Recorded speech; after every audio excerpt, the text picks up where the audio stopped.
ఎన్టీఆర్ చరిత అజరామరమని deputy CM Pawan Kalyan అన్నారు. త్రికరణ శుద్ధితో చేసే ఏ కార్యమైనా సత్ఫలితాన్ని ఇస్తుందని నేను విశ్వసిస్తున్నానని, అటువంటి త్రికరణ శుద్ధితో కార్యాచరణ చేసిన వారు స్వర్గీయ నందమూరి తారక రామారావు అని, మనసు, మాట, కర్మ అన్న 3 అంశాలు సమన్వయం చేసుకుంటూ పనిచేయడం స్వర్గీయ ఎన్టీఆర్ గమనించారని పవన్ కళ్యాణ్ చెప్పారు. అందుకే వేషం వేసినా, రాజకీయం నడిపినా, ప్రజాసేవ చేసినా ఎన్టీఆర్ సత్ఫలితాలు సాధించారని పవన్ కళ్యాణ్ అన్నారు.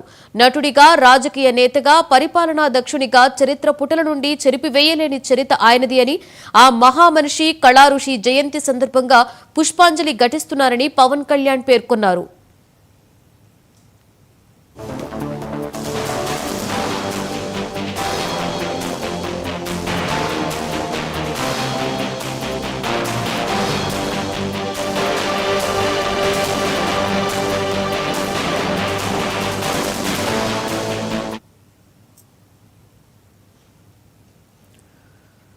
నంద్యాలకు చెందిన ప్రముఖ చిత్రకారుడు చింతలపల్లి కోటేష్